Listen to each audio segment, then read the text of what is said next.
Bonjour, bienvenue dans Lex Inside, le grand débat. Dans ce nouveau numéro, nous allons nous intéresser à la fuite de secrets des affaires ou de propriétés intellectuelles qui est un risque majeur pour les entreprises.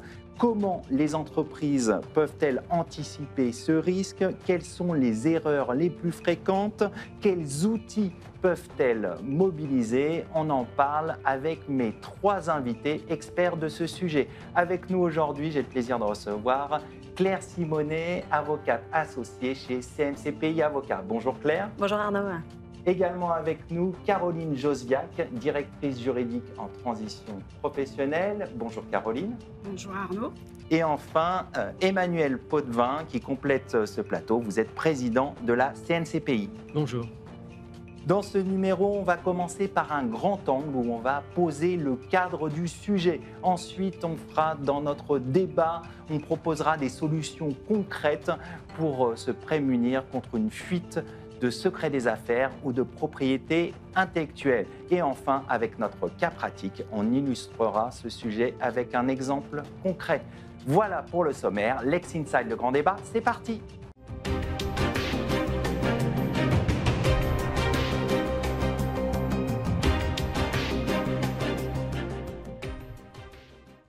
On commence tout de suite ce Lex Inside, le grand débat. On va poser le cadre du sujet sur cette protection du secret des affaires et de la propriété intellectuelle en cas de fuite. Comment se prémunir? Et on va essayer de poser tout de suite les définitions parce qu'on sait que c'est important de poser les bonnes définitions. Et je vais commencer avec vous, Claire. La première définition qu'il faut avoir en tête, c'est celle du secret des affaires. Quelle est-elle, s'il vous plaît, Claire? Alors, le secret des affaires, c'est une définition en fait d'une information, mais qui doit remplir 3 critères cumulatifs. Le premier critère est que l'information ne doit pas être connue, ne doit pas être aisément accessible en fait à quiconque. La deuxième condition à remplir est que l'information doit avoir une valeur commerciale effective ou potentielle, donc on peut être dans l'expectative. Et la troisième condition, c'est qu'il doit avoir fait l'objet de mesures raisonnables de protection pour justement ne pas être à la libre disposition de chacun. Donc sous réserve de ces 3 conditions cumulatives, on peut dire qu'on appartient au secret des affaires. Alors, ce qui est important aussi pour notre débat à venir dans la deuxième partie, c'est de savoir comment on distingue le secret des affaires des droits de propriété intellectuelle, Claire. Alors, le secret des affaires, ce n'est pas un droit de propriété. En fait, c'est un droit, mais ce n'est pas une propriété. Le secret des affaires est défini dans le Code de commerce, alors que les droits de propriété intellectuelle sont définis dans le Code de la propriété intellectuelle. Donc, le secret des affaires, c'est un droit qui va donner quand même des possibilités pour les entreprises de se défendre, mais ce n'est pas du tout la même chose qu'un droit de propriété où il y a un titre. En secret des affaires, on n'a pas de titre. En propriété intellectuelle, on en a. Et du coup, on a accès à des droits qui sont différents, des possibilités d'action pour les entreprises qui sont différentes également. Alors, un autre élément qu'on aime bien avoir en tête quand on est juriste, c'est les textes de référence. Quels sont-ils sur le sujet? Alors, les textes de référence, pour la propriété intellectuelle, je vous laisse voir tout le Code de la propriété intellectuelle. Et pour le secret des affaires, ce sont les articles L151-1 et suivants du Code de commerce. Et il faut savoir que c'est une loi qui date de 2018 seulement. Il n'y avait pas de définition légale, juridique à proprement parler avant cette date. Et c'est une directive européenne qu'on a transposée, qui nous a donné enfin un vrai cadre juridique avec des conditions très explicites. Donc on a un vrai cadre juridique, mais on va s'intéresser aussi aux enjeux économiques qui sont importants sur ce sujet et aussi l'aspect concurrentiel. Emmanuel, pouvez-vous nous rappeler quels sont les enjeux en la matière ?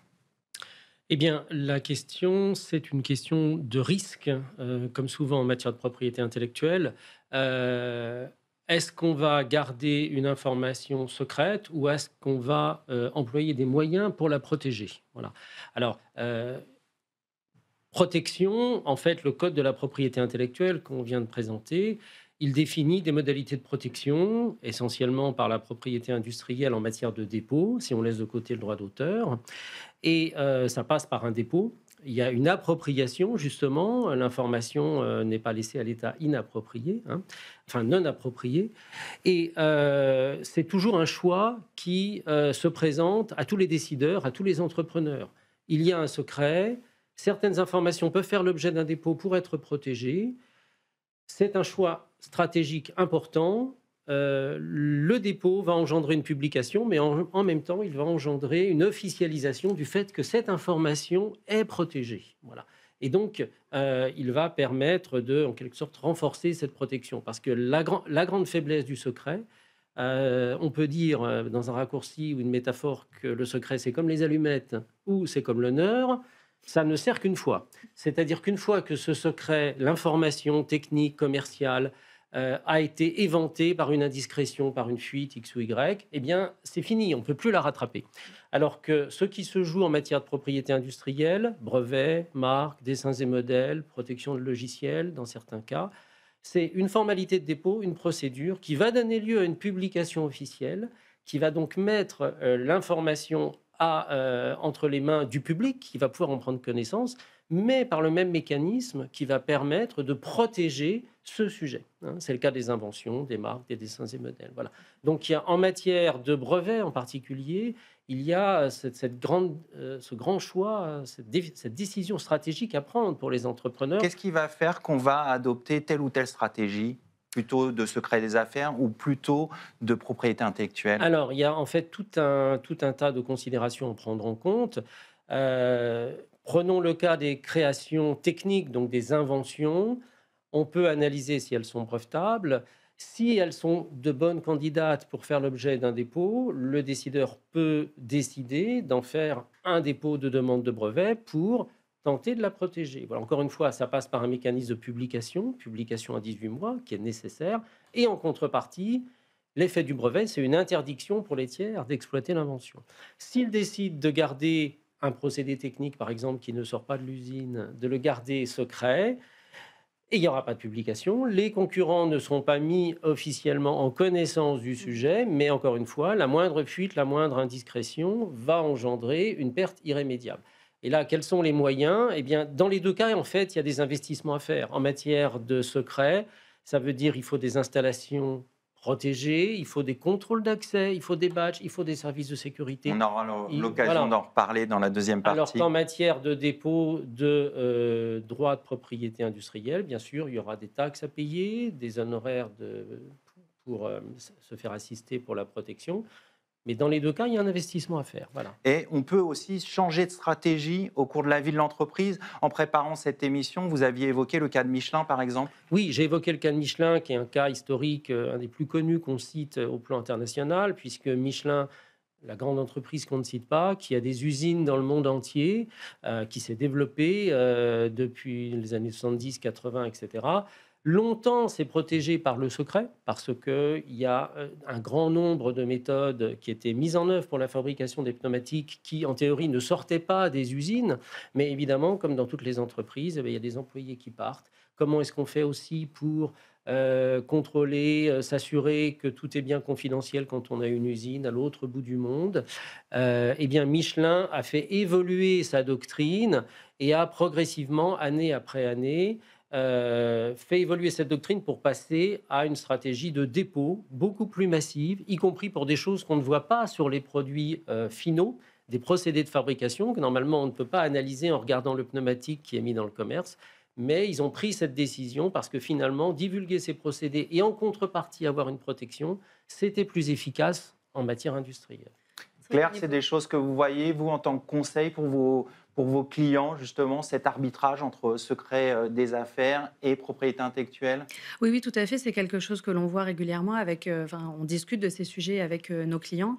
Et c'est vrai que, comme disait Emmanuel, en fait, ce qui est très intéressant par les dépôts de titres de propriété industrielle, c'est que vous faites aussi passer officiellement le message à vos concurrents que vous avez cherché à vous protéger.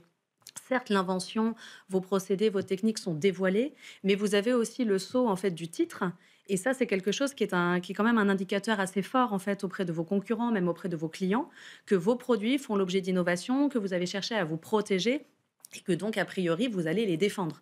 Le secret, par définition, vu qu'il est secret, personne ne sait en fait ce qui est important comme secret dans votre entreprise. Alors ça a l'avantage, comme disait Emmanuel, que personne ne soit au courant.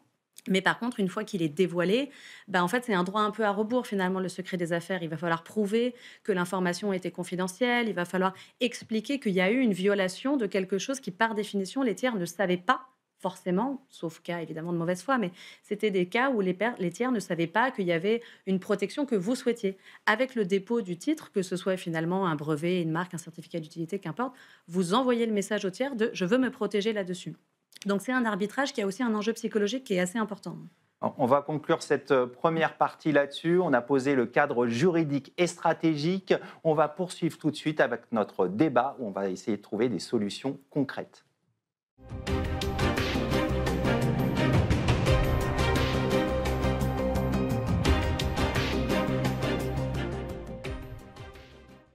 On poursuit avec notre débat. Comment se prémunir d'une fuite de secret des affaires ou de propriété intellectuelle? On va rentrer vraiment dans le vif du sujet. Et il y a un élément qui est important, c'est l'identification et la classification des informations sensibles. Et on va en parler avec vous tout d'abord, Caroline. Comment on identifie ces informations sensibles dans une entreprise? Alors, comment les identifier? Alors, il y a, des chantiers que j'aime beaucoup mettre en place dans les entreprises, mais je voudrais rétropédaler un peu sur un thème qu'on a abordé, qui est déjà de sensibiliser la direction générale et le top management de l'entreprise de façon à obtenir en quelque sorte un mandat et à délimiter, les actions à mettre en place. L'idée pour moi dans un monde idéal, est de mettre en place une espèce de petit audit et petite cartographie, pour, mener à bien l'identification des informations sensibles. Et idéalement, on va réussir à avoir, le support de la direction générale en mettant en avant ce que Claire disait, la valorisation des actifs, l'intérêt aussi que peuvent avoir les investisseurs pour les droits de propriété intellectuelle et ainsi obtenir un mandat pour mener un audit plus ou moins large en fonction de la taille de l'entreprise, du budget qu'elle voudra bien y allouer, de sa maturité aussi. Certaines choses peuvent déjà être faites ou pas. Euh, Et le fait que le mandat soit donné par la direction générale va venir permettre à la direction juridique de travailler avec tous les interlocuteurs nécessaires. Ça veut dire que ça ouvre plus de latitude quand on a l'aval du top management tout de suite? Je dirais que c'est pour moi un prérequis, c'est un must-have, comme on dit en bon français. Et c'est très important que la direction générale soit aussi, en quelque sorte, montre l'exemple dans la vie de tous les jours. Et donc donne cette impulsion à la mise en place d'un projet. Alors ça peut être assez restreint, par exemple, ne concerner que les créations de nouveaux produits, comme ça peut être la mise en place, d'un système, de protection par le secret des affaires beaucoup plus général. Donc là, moi, je vais balayer large, pour aujourd'hui, mais on peut le faire aussi de manière, plus restreinte, pour d'autres cas. Pour bien comprendre, on comprend aisément que le juridique est impliqué, mais quelles sont les autres directions de l'entreprise qui doivent être partie prenante de ce projet? Alors, l'idée, ça va être de travailler avec les opérationnels, bien entendu, tous les opérationnels, la R&D, les achats, les ventes, pardon. Ça va être aussi de travailler avec tous les juristes dans la direction juridique, pour le cas où les juristes pourraient être spécialisés en contrat ou en compliance. La compliance pouvant avoir une certaine influence sur des échanges d'informations, en tout cas à l'international. L'idée sera évidemment de travailler aussi avec l'informatique et les RH pour mettre en place des éléments dont on parlera après. Donc vraiment, l'idée, c'est d'avoir un projet qui va être transversal au niveau de l'entreprise et d'embarquer chaque fonction avec soi. Les RH de manière plus ou moins transversale, l'informatique en tout cas de manière transversale pour sûr, avec les opérationnels. Comment on fait justement pour impliquer tout le monde sur ce projet? Comment les sensibiliser sur ces questions qui sont éminemment confidentielles, évidemment? Alors, je pense que l'idée, ça va être vraiment de travailler avec chacun pour identifier les informations sensibles. Si je prends par exemple l'exemple de la R&D, vous allez voir avec eux comment ils travaillent, quel type d'outils informatiques ils ont mis en place. Est-ce que leurs outils vont être suffisamment sophistiqués pour vous donner tous les garde-fous nécessaires à la protection des informations sensibles? Vous allez aussi avoir le fait que il va falloir rentrer un petit peu dans la compréhension des produits et de ce qui est de valeur en termes d'information pour l'entreprise. C'est vraiment quelque chose d'assez important.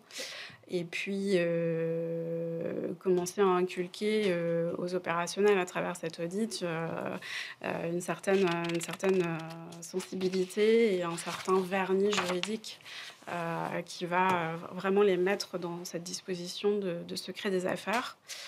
L'idée va être aussi, donc dans un premier temps, vous allez cibler les pays majeurs, c'est-à-dire en termes de chiffre d'affaires, en termes de sites de production ou de sites de développement. D'accord. À partir de là, vous allez ensuite cibler les équipes avec lesquelles vous allez vouloir interagir et identifier les éléments clés. Et une fois que vous avez identifié les premiers éléments clés, l'idée, c'est d'identifier la valeur de ces éléments pour mettre en place des mesures et des recommandations qui seront adéquates par rapport à cette valeur. D'accord. Tout en gardant les problématiques de preuve que vous pouvez avoir derrière, puisqu'on joue aujourd'hui sur le secret des affaires, mais il y a évidemment les droits de propriété intellectuelle à garder en tête. On peut avoir envie de mettre en place un brevet, mais on peut aussi avoir envie de rajouter un dessin et modèle pour des problématiques de preuve sur certains cas. Donc l'idée, c'est vraiment de dérouler depuis les RH jusqu'aux ventes, collecter les informations, les éléments, les classifier le cas échéant s'il y a des éléments sensibles, très sensibles, sur tous les sujets, les marques, les brevets, les algorithmes, les plans, le savoir-faire. D'accord, donc c'est vraiment transversal. C'est vraiment transversal. Pour les entreprises qui travaillent avec du logiciel, ne pas oublier l'open source, l'identification des licences open source qui peuvent être utilisées et qui peuvent causer la déperdition de propriété intellectuelle selon le contenu de la licence open source. Et puis évidemment la data, ce que j'aime appeler la data, toutes les données qui vont graviter dans l'entreprise, dans la chaîne de valeur et la chaîne de création des produits. Donc, Claire, Emmanuel, peut-être rebondir un peu sur ce que dit Caroline. C'est quelque chose auquel vous essayez de faire, sensibiliser vos clients autour de ces sujets ? Oui, bien sûr. Alors effectivement, comme disait Caroline, ça commence en fait par classifier les informations ou en tout cas se poser les questions de savoir où sont les enjeux et où sont les risques principaux. C'est-à-dire qu'il faut vraiment croiser les deux aspects. Il peut y avoir des données qui sont extrêmement sensibles, mais qui finalement font l'objet de peu de risques parce qu'il y a déjà des mesures, etc. Et à l'inverse, on peut avoir des données qui ne sont pas extrêmement sensibles, mais quand même importantes et stratégiques pour l'entreprise, mais qui vont être très vite exposées au public, comme par exemple un fichier client. Un fichier client, peut être hyper stratégique pour une entreprise. On n'a pas forcément envie de savoir qui on a comme client. On n'a pas envie que les concurrents sachent qui c'est qu'on a comme client. Et on n'a pas envie que tout le monde, en fait, même entre clients, ne savent pas forcément qu'ils sont clients de telle entreprise, etc. Il y a des degrés de confidentialité qui sont importants. C'est ça, c'est qu'en fait, le secret et la valeur intrinsèque de la donnée n'est peut-être pas exactement la même chose que la stratégie et la valeur qu'elle a pour l'entreprise. Donc ça, c'est vraiment des choses à croiser et c'est vraiment avec des discussions avec les chefs d'entreprise, avec les parties prenantes, qu'il faut identifier tout ça. Et comme disait Caroline, si on n'a pas cartographié, si on ne les a pas identifiés, c'est là où en fait on risque de passer à côté. Donc c'est un travail de longue haleine. Donc un bon audit avant. Oui, et qu'il faut refaire régulièrement parce que la situation à un instant T n'est évidemment pas la même dans 1 an, dans 2 ans. Les entreprises changent, de nouveaux marchés s'ouvrent, des usines s'ouvrent. Donc il faut régulièrement en fait repasser tout ça au crible. Emmanuel, c'est des choses aussi que vous observez ? Oui, tout à fait. Et je voulais insister, comme l'a dit Caroline, sur l'importance de l'investissement du top management. En fait, ces questions de propriété industrielle, ces questions de protection des secrets, pour que ça marche, il faut que le top management soit lui-même investi, sensibilisé, convaincu. Ce n'est pas quelque chose qu'on va déléguer au N-3 et puis il s'en occupe et c'est terminé. Non. C'est le top management qui doit avoir cette préoccupation en continu. Il y a la phase d'audit, effectivement, quand on décide de s'y intéresser. Mais après, ça doit être une préoccupation continue parce que ça va tout impacter. Comment on fait de la R&D ? Qu'est-ce qu'on va divulguer en matière de com ? Quelle politique de dépôt de pays on va avoir ? Quel budget on va mettre pour la protection du secret et pour la propriété industrielle ? Et ça, c'est des décisions qui doivent être prises au niveau du top management. C'est capital. C'est donc, pas une fonction essayer de l'intégrer dès le départ dans le processus. Et il faut que tout le monde soit convaincu. Et si le top management n'est pas convaincu, ça ne marchera pas. Ça, on l'observe tous les jours dans toutes les entreprises qu'on assiste. Et pourquoi c'est important aussi ? On est en train de parler de choses qui ont l'air techniques, secret, propriété industrielle. Ce sont des composantes essentielles de la valeur d'une entreprise. Bien sûr. Au niveau patrimonial, alors bien sûr, le secret n'est pas approprié, les droits de pays le sont, mais les deux vont constituer une part importante de la valeur d'une entreprise qui peut être déterminante dans une opération de fusion-acquisition, par exemple. On sait qu'il y a des opérations de fusion-acquisition qui ne se font que pour mettre la main sur un portefeuille de marque ou un portefeuille de brevets ou des secrets qui sont détenus par une entreprise. Donc vraiment, ce sont des questions stratégiques dont on parle aujourd'hui. Tout à fait. Caroline, vous aviez d'autres éléments sur... Oui, ça me fait rebondir ce que disait Emmanuel sur la dernière partie, je dirais, de mon audit. Une fois qu'on a descendu tout ça, il y a une chose aussi qu'il ne faut pas oublier, c'est de regarder le fonctionnement de l'entreprise en interne. On a les problématiques de cybersécurité, les problématiques des salariés qui peuvent être ou négligents ou mécontents ou faire des erreurs de temps en temps. Tout ça, ça doit aussi être évalué pour être traité par ailleurs. Et puis après, il y a le fonctionnement en externe de l'entreprise. Donc, comme le disait Emmanuel, la communication marketing qui peut générer des problématiques sensibles. Les tiers avec lesquels on travaille au niveau de la R&D, mais aussi des achats. Et puis, les clients peuvent aussi être une source de problématiques, des clients qui ne sont pas forcément soucieux de la propriété intellectuelle de leurs fournisseurs. Et puis après, il y a des cocktails assez détonnants qui vont être les anciens salariés mécontents avec les concurrents.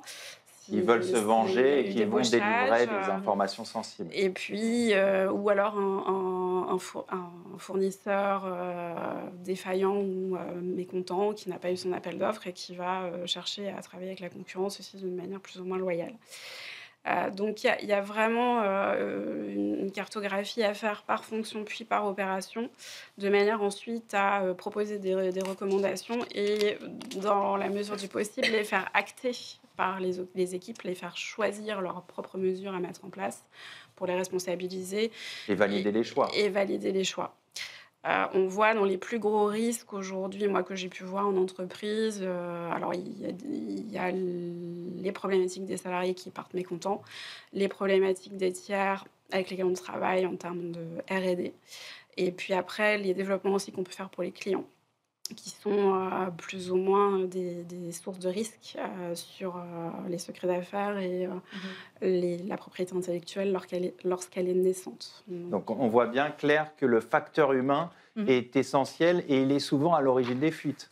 Oui, bien sûr. C'est vrai qu'on parle beaucoup de cybersécurité, de cybercriminalité, mais en réalité, on oublie un petit peu trop souvent parfois dans l'entreprise que là où le risque en fait est le plus important finalement, c'est avec le facteur humain. Alors il y a les humains mal intentionnés, comme on a pu en parler un petit peu, ou volontairement, ou en tout cas par rapport à un litige, un contentieux, ils vont chercher à nuire ou à avoir peut-être un moyen de pression, en tout cas sur l'entreprise.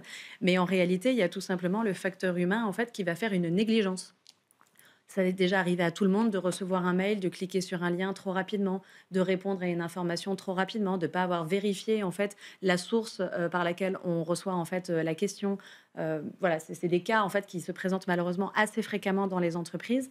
Et ça, c'est souvent un facteur en fait, un facteur qu'on oublie parce qu'on pense beaucoup voilà, aux intrusions, à l'espionnage industriel. Bien sûr, voilà. Aux aspects technologiques aussi. Exactement. Mais finalement, les êtres humains, c'est quand même ceux avec quoi on travaille tous les jours, ceux avec qui on travaille tous les jours. Et si on les a pas bien sensibilisés, si on leur a pas bien expliqué, si on les a pas formés, du coup, c'est là où il va y avoir en fait une faille qui pourtant est assez facile, celle-ci, à maîtriser. Alors, le risque zéro n'existe pas. Mais déjà, si on a expliqué aux parties prenantes et finalement à toutes les personnes de l'entreprise qu'on est dans une entreprise, que la majorité des informations sont quand même valeur du capital de cette entreprise. Donc, sensibiliser tout un chacun, on verra comment est-ce qu'on peut le faire. Mais en tout cas, il faut sensibiliser. Il y a plein de moyens qui peuvent être un peu ludiques en plus. Il peut y avoir aussi des petits tests, des petits jeux en interne organisés.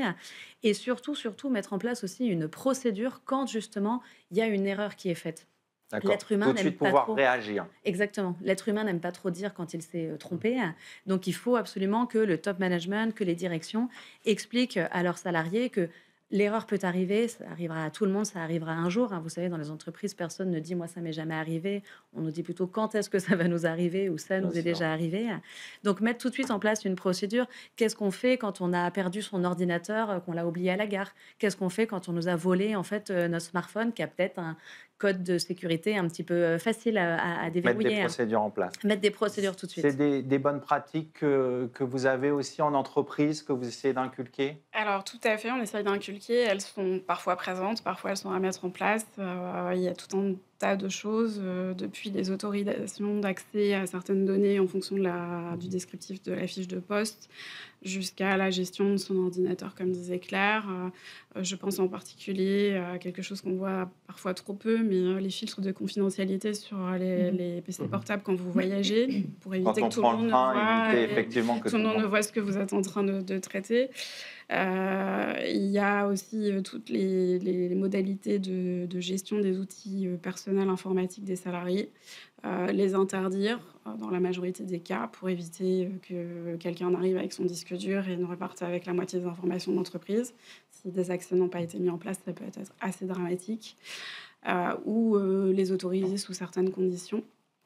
Il y a tout un tas d'outils informatiques qui peuvent être assez efficaces. Ce que j'aime bien aussi personnellement pour sensibiliser les salariés, c'est la gestion de l'écran de veille par l'informatique sur les points de cybersécurité. C'est-à-dire qu'une fois que votre PC est en veille, vous voyez des messages délivrés et des cas plein pratiques, de très notifications. courts, très courts. Et des fois, même moi, quand j'étais jeune juriste, je me suis dit, ah, mais qu'est-ce que c'est ça? Je ne connais pas. Et ça permet d'accrocher l'œil et ça permet vraiment d'impliquer les salariés de manière plus ou moins ludique et anodine sur des temps de retour au bureau. On peut insister aussi, tout ça est tout à fait vrai, bien sûr, sur l'aspect traçabilité, hein. Pouvoir tracer avec des moyens sûrs que l'entreprise, donc tel ou tel employé, était bien en possession de telle ou telle information, quelle que soit sa nature, hein, commerciale, D'accord. savoir-faire, invention, création, etc., à telle ou telle date. Comment fait-on alors? Alors, il y a plein d'outils aujourd'hui, hein. Bon, celui qu'on connaît tous en propriété industrielle, c'est l'enveloppe solo qui se développe, qui se dépose aujourd'hui en ligne à l'INPI. Ça coûte 15 €, ça se fait dans le quart d'heure, il n'y a pas de formalisme. Donc, dès qu'on a des informations sensibles, on dépose une enveloppe solo. C'est une précaution très simple. Et eh bien, on est peut-être bien content 4 ans après, quand une relation avec un fournisseur ou un partenaire dans un consortium a mal tourné, de pouvoir montrer, de pouvoir prouver, regardez, à telle date, nous, on était en possession de telle information. Et c'était 6 mois avant qu'on débute notre collaboration. Donc, vous voyez, cette information, c'est nous qui l'avons. Alors, j'ai cité l'enveloppe solo, mais tout moyen de preuve de nature à convaincre un interlocuteur ou un juge peut remplir la même fonction. D'accord. On a aussi en ligne on connaît des outils de cahiers de laboratoire électronique. Il y a tout un tas de choses maintenant avec la blockchain qui rendent ça Qui possible. permettent d'horodater et d'avoir une traçabilité. Voilà, pouvoir prouver qu'à une date certaine, on était en possession intellectuelle d'un contenu certain. Voilà, ça peut être le départ pour se protéger au niveau de la propriété industrielle dans certaines circonstances, ou en tout cas ne pas mettre en péril sa protection. Et puis surtout, dans toutes les relations qu'on a, voilà, appel d'offres, contrat de collaboration, relations avec des fournisseurs, etc. Ça permet de clarifier la situation quand commence à y avoir des discussions un peu compliquées. Voilà. Au-delà de cette question de la traçabilité, Claire, quels outils juridiques on peut mobiliser en cas de fuite? Alors, les outils juridiques qu'on peut mobiliser, d'abord, évidemment, ceux qu'on préfère, c'est ceux qu'on va mettre en amont pour essayer d'éviter justement Bien sûr. la fuite, ou en tout cas de prouver que la fuite, elle est préjudiciable à l'entreprise. Alors, on a parlé de la sensibilisation, c'est quand même la première mesure en fait à mettre en œuvre. Ça fait partie à la fois des outils pratiques, mais aussi des outils juridiques, parce qu'en fait, on va le tracer aussi dans l'entreprise. On va faire par exemple une demi-journée de sensibilisation avec une feuille d'émargement, et du coup, l'entreprise pourra elle aussi, en cas de contentieux, ça c'est évidemment ma casquette d'avocat qui anticipe déjà la preuve, puisque le secret en fait n'est protégé que sous réserve qu'il ait été secret, donc un minimum protégé. On pourra prouver en fait au juge qu'on avait vraiment voulu en fait se prémunir de fuites, de divulgations non souhaitées. Donc, la sensibilisation que l'on va vraiment acter et tracer. Ensuite, il y a évidemment toutes les clauses de confidentialité qu'il faut insérer dans tous les contrats, que ce soit les accords de confidentialité avant justement de démarrer en fait un partenariat, les clauses dans les contrats de travail avec les salariés, dans le règlement intérieur, des politiques informatiques, des politiques de gestion des outils IT. Aujourd'hui, avec le développement de l'IA, c'est hyper important d'avoir des chartes IA au sein de l'entreprise parce qu'on ne sait pas trop où vont les informations. C'est pratique, les salariés s'en servent. Mais il y a Donc, quand il même faut donner cette un question. cadre à tout ça. Il faut absolument donner un cadre et s'organiser. Donc, ça passe principalement par des clauses contractuelles. Vous savez, c'est beaucoup plus pratique, beaucoup plus facile de prouver qu'il y a une obligation qui a été inexécutée plutôt que de dire mais je pense qu'il savait, il comprenait que c'était une information confidentielle. L'écrit, c'est quand même toujours le Est-ce que plus ça simple. suffit, ces clauses, ou il faut aussi d'autres outils Alors les clauses, vous savez, ça n'engage que ceux qui les respectent en réalité, mais ça va donner en fait une possibilité à l'entreprise de prouver qu'il y a véritablement un préjudice. C'est vraiment un pas en fait en avant, à la fois aussi sur un aspect psychologique, parce que du coup le partenaire qui signe le contrat, qui signe la clause, quand même a priori on peut se dire qu'il va être de bonne foi et qu'on lui a aussi expliqué que ça c'était sensible pour nous, que c'était important. Donc il va y faire attention. Après évidemment en fait Il n'y a le pas de juridique, risque zéro. bien sûr que non. Et Et c'est là puis, où le risque en fait doit être géré sur un plan pratique, c'est-à-dire que le juridique c'est bien, mais la pratique pardon est importante, comme vous l'avez dit Emmanuel, avec tous ces outils de traçabilité, ces limitations d'accès, les locaux sécurisés. Enfin, il y a plein de moyens pratiques aussi qu'il faut mettre en œuvre. Emmanuel, Oui, deux points. Vous avez mentionné l'IA, l'intelligence artificielle. Il faut vraiment insister là-dessus. On ne confie pas ses secrets d'affaires, quels qu'ils soient, à une IA. Si on a des informations techniques, commerciales, etc., on ne les envoie pas dans le chat GPT parce qu'on a besoin d'une présentation ou d'un document ou d'une communication, etc. Non, ce qui est envoyé à une IA, sauf si elle est strictement interne à l'entreprise, et ce n'est pas le cas de nombreuses entreprises, ça veut dire qu'elle part quelque part et qu'on n'en a plus la maîtrise. Donc là, il faut aussi beaucoup de formation à l'IA à tous les niveaux, parce que là, c'est une source de fuite aussi. Et le deuxième point, alors, si on prend les mesures en amont, comme elles viennent d'être citées, une autre mesure élémentaire, comment protéger au mieux ses secrets d'affaires? Eh bien, une des premières mesures, c'est d'en avoir le moins possible. Et comment en avoir le comment moins fait-on alors? possible? Justement, pour ce qui est éligible à des dépôts de propriété industrielle, de titre de propriété industrielle, eh bien, c'est de faire des dépôts si on a une stratégie, un budget et une volonté qui va avec, évidemment. Donc, pour les inventions techniques, dépôt de brevets, de certificats d'utilité. Si on est sur des objets ou sur quelque chose d'esthétique, dépôt de dessin et modèle, qui va se cumuler avec la protection par droit d'auteur, qui, elle, ne fait pas l'objet d'un dépôt. Mais il y a une question de date de preuve de création, donc on y revient. Et puis, les marques en matière de signes distinctifs. Voilà, tous ces éléments peuvent faire l'objet d'un dépôt. C'est une façon de sécuriser les Bien choses, sûr. comme on l'a expliqué tout à l'heure. Et là, les conseils en propriété industrielle, les avocats peuvent assister les entreprises pour définir quelles sont les meilleures façons de mettre en œuvre une stratégie et de faire le tri entre toutes ces informations qui pourront avantageusement faire l'objet d'un dépôt et donc être protégées et sortir de la précarité du secret d'affaires, et celles dont on va décider de garder secrètes pour mille et une raisons. D'accord. Et Caroline, il y a un autre aspect, au-delà des aspects juridiques, il y a des aspects technologiques, j'ai envie de dire, de sécurité informatique qui sont importants dans une entreprise. Oui, tout à fait. Alors, je vais rebondir un petit peu sur ce que disait Emmanuel sur l'IA, qui est un sujet un peu phare en ce moment. C'est vrai qu'aujourd'hui, sur la partie technologique, on a tendance à voir émerger un certain nombre de recommandations, au-delà des chartes informatiques, des politiques IA et je dirais, du projet d'entreprise qui doit être mis en place sur la gestion de l'IA, parce que là, je pense que c'est du même acabit que ce que je disais tout à l'heure en termes d'audit pour le secret des affaires. Il y a bien besoin d'avoir l'examen de la situation de l'entreprise et de ce que l'IA peut apporter ou pas en entreprise. L'idée sur la sélection des fournisseurs, notamment, ça va être d'essayer de travailler avec des solutions, comme on dit, on-premise, où on va garder les données dans l'environnement informatique de l'entreprise pour éviter qu'elles se dispersent partout. Ailleurs. Et ça permettra aussi l'entraînement de l'IA sur la base des données de l'entreprise uniquement, et donc des données qualitatives, des données qui auront été sélectionnées exprès. Donc il y a tout un travail à faire au niveau informatique.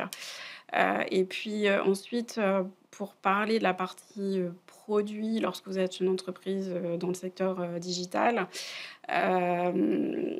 une chose qui est intéressante à mettre en place quand on est en direction juridique, ça va être le partenariat en amont dès la création des produits. Donc, dès les premières étapes du projet R&D, essayer de rentrer toutes les étapes juridiques, enveloppe solo, accord de confidentialité, contractualisation avec les tiers, etc., dans le process global de création de produits. De façon à ce que ce soit des étapes, de la même manière qu'on va valider un prototype, on va valider le fait qu'on a bien protégé la confidentialité des informations, qu'on a bien déposé une enveloppe solo. Donc, avoir un processus itératif, collaboratif entre le juridique et la R&D pour penser chaque étape. Alors, penser protection, penser aussi architecture informatique. Quand vous avez un logiciel, vous avez plusieurs couches, si je puis dire. Je ne suis pas une technicienne informatique non plus, mais ça peut être bien, par exemple, de faire en sorte que votre code logiciel soit pour la partie, on va dire, assez standard, réparable et maintenable par des tiers facilement, mais que le cœur du réacteur soit, lui, par contre, intouchable et bien protégé dans une infrastructure adéquate. Donc ça va vraiment être important. Bon, après, il y a toutes les problématiques enfin, pas les problématiques, mais toutes les solutions de cryptage, firewall, etc., pour que justement ce code qui est le cœur du logiciel soit protégé correctement. Donc tout ça va être vraiment des étapes auxquelles réfléchir, où le juriste va arriver avec ses solutions juridiques et peut aussi être force de proposition sur d'autres types d'outils, ce qui le rendra d'autant plus intéressant pour les opérationnels. Et puis après, bon, il y a toute la gestion des documents et la labellisation des documents avec les mentions secret, confidentiel, ne pas diffuser en externe, etc. Tout ça, ce sont des outils qui gagnent à être mis en place de manière itérative tout au long des processus de création. C'est vrai que je me permets de rebondir. Le fait d'écrire en fait sur un document que l'information est confidentielle ou que les documents est confidentiel, ça paraît un petit peu bête en fait de le dire comme ça, un peu simpliste, mais c'est quelque chose que les juges regardent en fait dans justement les procès sur violation du secret des affaires. Dans le cas de saisie. Exactement. Le juge regarde, est-ce qu'il y avait, c'était écrit confidentiel? Bon bah donc au moins la question ne se pose plus. On savait que c'était confidentiel, c'est écrit dessus. On n'y pense pas toujours.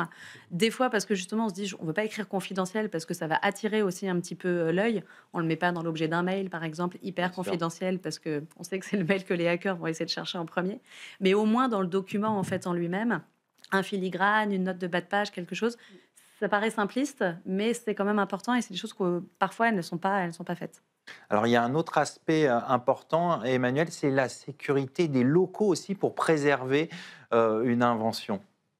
Alors oui, alors on n'est pas expert, nous, conseil en propriété industrielle, en sécurité de locaux, mais on est quand même sensibilisé à la question parce qu'on va voir nos clients. Bien sûr. Comme je l'ai fait la semaine dernière, on va au siège, voir dans une usine. Donc, qu'est-ce qu'on constate? Comme dans toutes les installations industrielles et commerciales, oui, il y a une question de sécurité de locaux. Alors, ça permet d'aborder justement le débat des investissements, le débat des dépenses qu'on va faire pour la protection du secret versus, j'ai envie de dire, certains dépôts en propriété industrielle, comme si le secret ne coûtait rien. Mais en fait, si, le secret, il coûte beaucoup d'argent aussi. Ce sont d'autres types d'investissements, en fait, puisque sécurité de locaux, il vous faut des portillons automatiques, une sécurité avec badge, il vous faut un accueil, il vous faut des employés à l'accueil qui vont contrôler tout ça. Vous pouvez avoir des installations, des usines, des labos de recherche où il y a des zones à accès restreint, c'est-à-dire que même certains employés n'ont pas le droit de pénétrer dans certaines pièces. Parfois, des prototypes n'auront pas le droit de quitter telle ou telle partie de l'installation pour qu'il n'y ait absolument aucun risque de les emporter ou de pouvoir les montrer à un tiers. Voilà. Tout ça a un coût considérable. Alors là, on parle de la sécurité matérielle des locaux. Tout l'environnement juridique qu'on évoquait, lui aussi prévoir toutes ces clauses, s'assurer que, etc., c'est du coût humain et c'est normal. L'IT, l'environnement informatique qui doit être protégé, c'est du coût en logiciel, en installation, en professionnels qui vont maintenir et mettre en place tout ça. Donc, il y a aussi un investissement très important à faire en matière de secret, bien sûr. Donc, pensez à cet aspect budgétaire, mais on va revenir un peu au juridique, Caroline. Comment on fait pour justement intégrer, que le juridique soit vraiment intégré au cœur de ce processus de secret ? Alors, je vous parlais tout à l'heure du processus itératif avec les projets de la R&D. Ça, c'est un premier élément qui vient en plus de l'audit dont on parlait tout à l'heure. Il y a aussi, comme le mentionnait Claire, le fait qu'on va intéresser les salariés dès leur embauche avec les clauses du contrat de travail. Et puis, il y a un dernier outil qu'on peut mentionner aussi et qui va venir peut-être être encore plus incitatif que le reste, qui serait la mise en place d'une politique de rémunération de l'innovation. Donc en particulier sur la partie brevet, puisque ce sont dans un certain nombre de pays Essayer d'avoir une des politique exigences incitative. légales où effectivement vous allez rémunérer l'innovation, vous allez rémunérer le dépôt de brevet, rémunérer par pays ou ou en fonction du chiffre d'affaires qui sera généré par le produit breveté. Donc vous avez un certain nombre d'outils qui peuvent être intéressants à mettre en place. Donc toujours commencer par les pays évidemment où vous avez les sites R&D. Mais ça c'est vraiment quelque chose qui fait prendre, je dirais encore plus conscience aux salariés de la valeur qu'ont les informations et les inventions et l'innovation en général. Et du fait que si vous ne faites pas les choses correctement, la valeur est perdue. Donc, pour le coup, elle n'est pas perdue que pour l'entreprise, elle est aussi perdue pour les salariés. Je dirais que c'est la dernière pierre que je rajouterais à l'édifice qu'on vient de monter. Il y a tout un, excusez-moi, en France, donc il y a toute une. La loi prévoit ça très bien, puisqu'on a tout un régime sur ce qu'on appelle les inventions de salariés, qui en fait normalement oblige toutes les entreprises à mettre en place une politique, puisqu'un employé qui a une mission inventive et qui réalise une invention, eh bien la loi dit qu'il a droit à une rémunération supplémentaire. Voilà, elle dit pas plus. Et après, ce sont les textes internes de chaque entreprise qui vont définir, ben oui, vous avez droit à telle prime. Et vous avez des entreprises qui ont effectivement des systèmes très élaborés, qui vont dire, ben, vous avez une prime au dépôt de la demande de brevet, vous avez une prime ensuite si le rapport de recherche montre que l'invention n'est pas antériorisée, vous avez une prime ensuite à la délivrance du brevet, et même, si vous détectez une contrefaçon plus tard, vous avez aussi une prime. Là, c'est un modèle très élaboré que je présente, mais ça montre jusqu'où on peut aller dans l'attribution de la valeur à l'information. Voilà. Et puis, c'est un exercice qui est aussi important pour l'entreprise de mettre en place dans la mesure où le délai de prescription, en tout cas, s'il n'a pas changé, ne démarre qu'à partir du moment où vous avez informé vos salariés de leur droit à rémunération. Donc, pour éviter des salariés mécontents ou des salariés proches de la retraite, comme j'ai pu le voir de temps en temps, qui viennent en disant, au fait, j'ai déposé X brevets, combien vous me donnez ? Ce sont vraiment des choses à mettre en place. Alors, on a vu toutes les mesures, les outils de protection pour éviter les fuites, mais si jamais une fuite arrive, qu'est-ce qu'on fait ? Qu'est-ce qu'on peut faire juridiquement, Claire ? Alors, si une fuite arrive, déjà, la première chose, c'est d'en informer l'entreprise. C'est-à-dire que le salarié ou la personne en fait, de l'entreprise qui l'a vu doit absolument informer l'entreprise et surtout le juridique. Parce que ce qu'on n'a pas dit tout à l'heure, c'est que c'est évidemment important de mettre toutes les parties prenantes autour de la table, mais que le juridique est souvent en fait, le dernier informé, que ce soit des projets, que ce soit des fuites. C'est une culture d'entreprise qu'on a comme ça encore malheureusement en France. Le juridique, que ce soit en interne ou les avocats en externe, on est souvent vu comme ceux en fait qui empêchent d'avancer, comme ceux qui empêchent en fait les projets, qu'on n'est pas pro-business, qu'on est vraiment dans le réglementaire, etc. C'est pas vrai en tout cas. C'est pas comme ça qu'on exerce. On est vraiment un partenaire, donc à la fois en amont, à la fois pour sécuriser, et puis du coup, quand il y a une fuite, il faut absolument être informé. Donc il y a plusieurs choses en fait qu'on peut faire. Alors ça dépendra vraiment du cas par cas. Je vais juste vous donner un petit exemple, pas forcément exhaustif, mais il y a des mesures urgentes déjà en fait qu'on peut prendre. La France permet en fait d'avoir des mesures de référé, donc des actions en référé qui sont relativement urgentes. Pour prendre des mesures provisoires. Exactement. On peut se faire autoriser très rapidement en fait par le juge. Alors quand je dis très rapidement, le juridique n'a pas la même temporalité que la vie normale. Mais dans certains cas, le référé d'heure à heure, cette procédure un peu spécifique, permet d'avoir quand même une décision dans des cas vraiment extrêmement urgents en quelques heures, en quelques jours. Ce n'est pas des procédures qui durent 2 ans, évidemment, quand il y a des enjeux importants.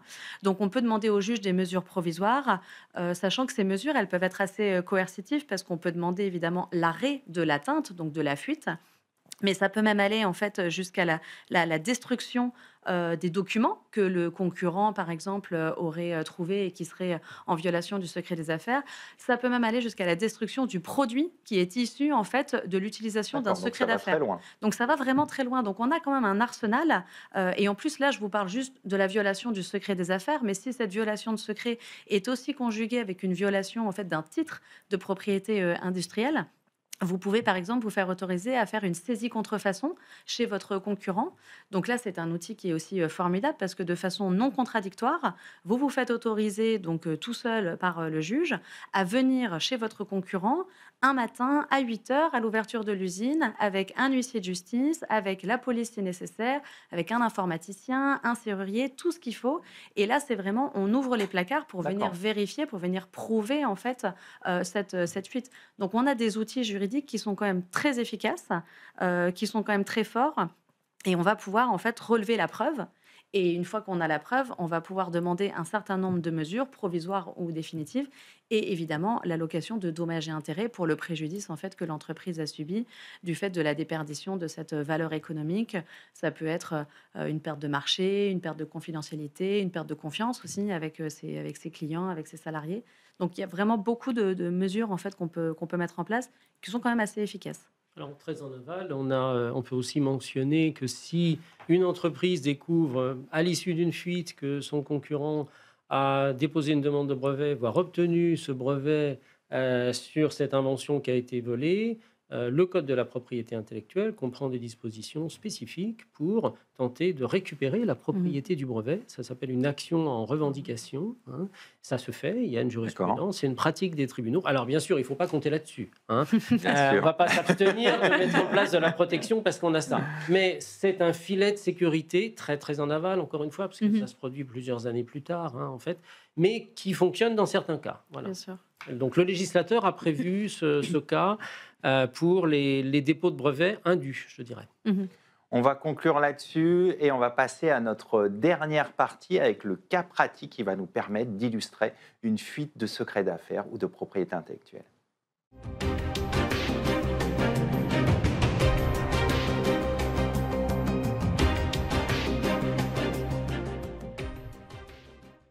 On poursuit dans cette dernière partie avec le cas pratique dans lequel on va imaginer la fuite d'un algorithme avant toute protection. On va démarrer avec vous, Claire. Qu'est-ce qu'on peut faire de manière générale si on envisage ce cas pratique ? Alors, si on envisage ce cas pratique, d'abord, il faut poser les choses, en fait. Il faut vraiment regarder et qualifier les choses.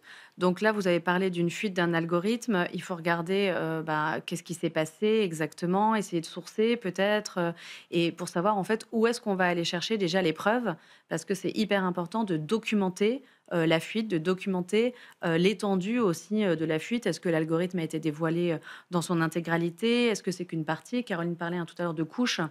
Un algorithme, c'est souvent plusieurs couches. Est-ce que c'est le réacteur? Est-ce que c'est la partie superficielle?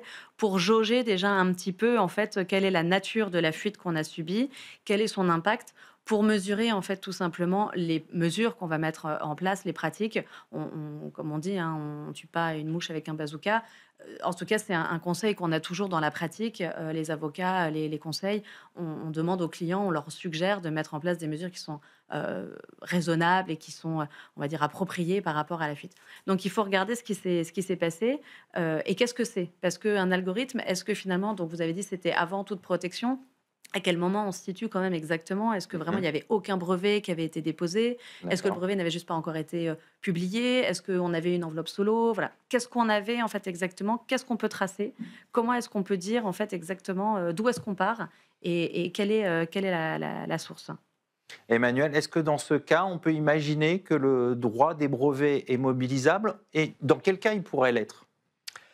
Alors, je dirais, pour rassurer peut-être les décideurs qui nous écoutent, s'il y a une fuite qui est constatée comme ça, la première chose à faire, c'est se tourner vers les personnes compétentes, sachantes, familières de ces questions-là, qui sauront réagir. Alors, ça peut être une personne en interne, la personne du juridique, qui va peut-être savoir orienter, prendre quelques mesures, ou ça peut être se tourner vers son conseil externe, conseil en propriété industrielle ou avocat, qui pourra effectivement faire le point sur la situation. D'abord, peut-être rassurer. Si des mesures antérieures avaient été prises pour des dépôts, on pourra dire, mais pas de problème, rappelez-vous, il y a 3 mois, on a fait un dépôt sur cet algorithme, la procédure est en cours, donc il a fuité, mais vous n'avez rien à craindre. Maintenant, on a pris date pour un dépôt d'une demande de brevet. Voilà.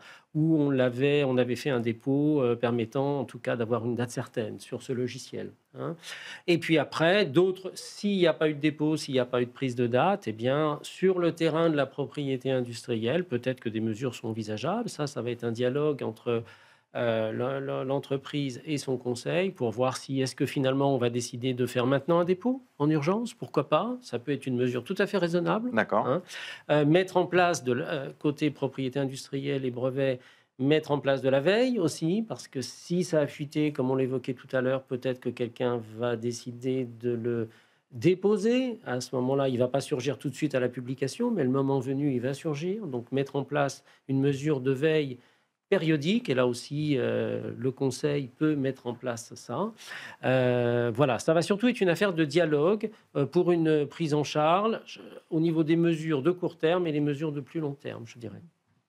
Et Claire, est-ce qu'on peut, on a vu la question du droit des brevets, est-ce qu'on peut imaginer mobiliser également le droit d'auteur? Oui, bien sûr. Alors, en France, un algorithme, bon, sous certaines réserves évidemment, sous certaines qualifications, notamment de son originalité, mais peut être protégé par le droit d'auteur. Donc du coup, c'est pour ça qu'il faut analyser, comme je disais au début, bien qualifié, parce que finalement, on va probablement avoir plusieurs motivations, plusieurs arguments pour pouvoir agir, le cas échéant, donc que ce soit le brevet, le droit d'auteur peut-être, le secret des affaires. Donc une fois qu'on aura vu en fait tout ça et qu'on aura décidé, sachant qu'en plus ces protections peuvent être cumulatives, c'est pas forcément l'une ou l'autre, on pourra en fait voir comment est-ce qu'on peut agir. On pourra peut-être faire en fait, saisir le juge, comme je disais tout à l'heure, en mesure urgente, faire une procédure D'accord. de référé pour tout de suite interdire, aller bloquer. Si on a une fuite, mais on n'a pas la preuve ou on n'a pas l'ensemble des preuves. On sait qu'on a une fuite, mais on ne sait pas si un produit, par exemple, a commencé à être fabriqué derrière. Est-ce qu'il y a déjà eu du chiffre d'affaires qui a été généré par le concurrent ou par la personne auteur de la fuite? On peut aussi, avec des mesures provisoires, avec des saisies, par exemple, aller dans l'entreprise, regarder le chiffre d'affaires, regarder ce qu'ils ont fait, en fait, pour vraiment documenter. Donc ça, c'est vraiment hyper important de pouvoir agir, en fait, rapidement. Donc on a des mesures, on a toujours plein de bonnes idées, nous les avocats, vous savez, pour Tout faire à des fait. actions. Donc il y a plusieurs qualificatifs et le droit d'auteur, effectivement, pourrait être un outil assez efficace. Et Caroline, on a parlé aussi du secret des affaires. Est-ce que c'est quelque chose qui est efficace par rapport aux autres protections de propriété industrielle? Oui, sur le logiciel, sur le logiciel, donc l'algorithme, ça peut venir également aider et donner une argumentation supplémentaire devant les tribunaux. Alors, bien entendu, il sera nécessaire de démontrer la protection qui a été mise en place sur cet algorithme, de potentiellement aussi démontrer des compilations ou autres manœuvres qui ont été faites dans le cas d'une fuite d'algorithme volée par un tiers ou d'une intrusion dans les systèmes informatiques de l'entreprise.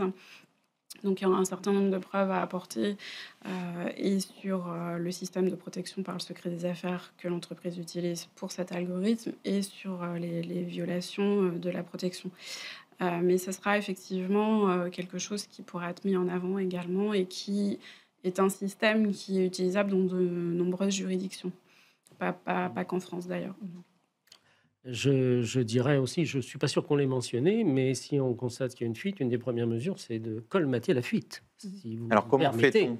Colmater la Comment fait-on? fuite. Donc ça, c'est plus vous qui allez répondre aussi. Mais j'imagine, c'est enquêter en interne, examiner D'où provient l'origine de la fuite? d'où vient la fuite, voilà, interroger, enquêter. Enfin, il y a mille et une façons de le faire, assez rapidement, en urgence. Hein. Et puis, je dirais aussi, c'est pas très drôle, mais aller jusqu'à la sanction aussi, parce que il en va aussi de la crédibilité de mesures de protection des secrets d'affaires, Donc, puisque c'est sanction d'un salarié, éventuellement ça se si c'est un fait. prestataire, On a un des, sous-traitant. voilà, il y a des On a mesures en principe pénales des là-dessus. outils en place dans les Voilà. contrats de travail, Ouais. à Voilà. l'intérieur, charte Mais informatique. vous donc oui, avez, vous avez des fois des sanctions qui sont prises et qui sont publiées. Mhm. Et bon, et ça, je dirais, ça va avec. C'est tout un ensemble. Bien sûr. Mais agir promptement. Oui, agir promptement. Et puis, et c'est vrai qu'il y a un point aussi dont on n'a pas encore parlé, c'est que Finalement, en fait, la fuite, elle peut être, complètement, malicieuse, mais la fuite, elle peut C'était venir mon aussi, hypothèse, en effet. Voilà. bien sûr. Mais elle peut aussi venir, par exemple, dans l'exercice parfois des droits de la défense, ou dans le cadre, en fait, d'un procès pour justifier qu'on n'est pas contrefacteur ou et cetera. La partie adverse, en fait, va vouloir dévoiler des choses, nous concernant, nous, directement. Comment ça se passe dans ce cas-là Et alors? bah, justement, en fait, avec cette loi sur le secret des affaires, il y avait déjà des pratiques avant, mais on a en fait la possibilité de demander, par exemple, que les débats, vous savez que les débats sont publics, la justice est publique. On peut demander l'équivalent d'un huis clos, comme on peut connaître parfois en pénal ou pour des affaires, sensibles. On peut demander en fait à ce que la diffusion en fait soit restreinte pour que justement notre secret d'affaires ne soit pas divulgué, au grand public. On peut aussi demander à ce que la décision, la motivation du juge soit limitée au strict nécessaire. Vous savez qu'on a un D'accord. principe de motivation, mais on peut demander au juge qu'il soit un peu, évasif, on va dire, dans la motivation de sa décision, parce que la décision, elle, pour le coup, est publique et accessible à tout à chacun, qu'on n'aille pas dévoiler en fait, le secret, d'affaires. Et on peut aussi demander la mise sous séquestre, d'informations qui sont, confidentielles pour qu'elles ne se retrouvent pas, en fait, un peu, dans la nature. Vous savez, les avocats, on Bien s'échange, en sûr. fait, les pièces. Alors bien évidemment, on est soumis à la confidentialité, au secret professionnel, mais ces pièces sont remises aussi à nos clients qu'on ne maîtrise pas toujours, évidemment. Donc on peut demander la mise sous séquestre, donc les pièces ne seront pas accessibles, en fait, à n'importe qui, n'importe comment. D'accord. Ça permet de mettre une sécurité aussi en amont parce que parfois un procès, ça peut être aussi l'occasion d'aller farfouiller un petit peu dans les documents, de la partie adverse, de lui demander de se justifier et parmi Et les là, on va justifications, révéler certaines eh bien informations qui peuvent être sensibles. exactement, parfois ça va être nécessaire pour, se défendre. Donc il y a aussi tout cet arsenal, qu'on peut mettre en place parce qu'il y a voilà, c'est vraiment une sensibilité, c'est vraiment quelque chose sur lequel la loi française est vraiment très active en fait, aujourd'hui. Vraiment la protection de l'innovation, la protection, du capital, immatériel, des entreprises contre l'espionnage industriel et pour garder une véritable compétitivité, hein. Rapidement, Caroline, c'est des choses que vous avez observées déjà, vous, en entreprise? Oui, oui, tout à fait, la problématique de fuite, d'informations ou logiciels peuvent arriver. On peut avoir des cas où, alors selon que vous vendez un logiciel intégré dans un produit ou non, votre produit a été acheté par des personnes mal intentionnées qui, se sont empressées de faire des copies, à usage, ou alors, des cas d'intrusion par, voie de cyberattaque, ce sont effectivement, des situations Que vous avez observées. à fort enjeu. On va conclure là-dessus. Merci à tous les trois d'avoir Merci. participé à cette émission. Quant à moi, je vous retrouve très bientôt sur Be Smart for Change. Restez curieux et informés. À très bientôt.